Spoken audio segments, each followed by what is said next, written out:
Okay, Bismillahirrahmanirrahim.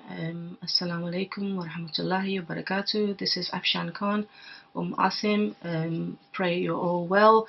I wanted to continue with the subject of narcissism because the last video I had so many people all over the world ringing me or asking me questions, and most of the sisters were telling me how it was like a sense of relief that they understood that it wasn't just something that they were going through and it was their issue. It was actually a statement or a mental health or a personality disorder, like I spoke about in my last video, and it was just like a sense of relief to know that there's something wrong or something quite not right, perhaps with their spouse.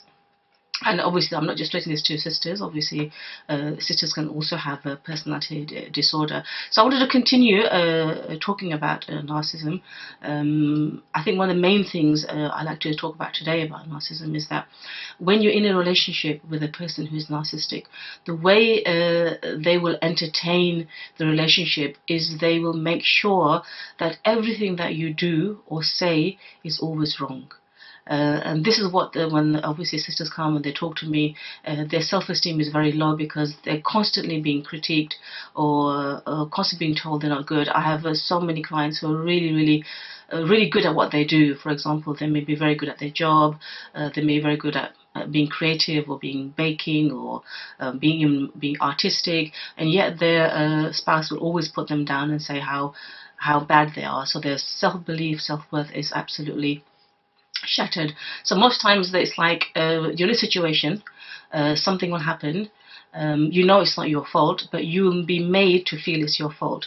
And this is sometimes known as gaslighting. So any situation happens, could be anything, and you've tried your best, you've done your best, but your spouse will come back and say, well, actually it's your fault because you did X, Y, Z, or they will manipulate the situation to the extent that you will actually start to self-doubt, and you'll think, you know what, perhaps this is my fault. So if I give examples of many clients, which I'll just name her, so Aisha, she came to see me and she was really good at what she did. She was what you call a creative artist, yet she always used to hear really negative comments about her situation, about what she was doing, and she'd always say, no matter what I do, it's not good enough.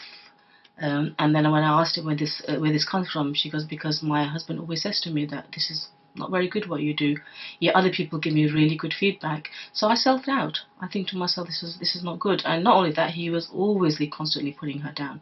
So this is one thing that we have to understand about narcissistic behavior, is that any situation that they will find you in, they will make it as though it's never their fault. It's always your fault, and that continuous toxic relationship will make you feel about yourself that, you know what, perhaps this is my fault, and you lose the plot. So that's why I wanted to talk about a little bit about narcissistic behavior today. So I hope that helps.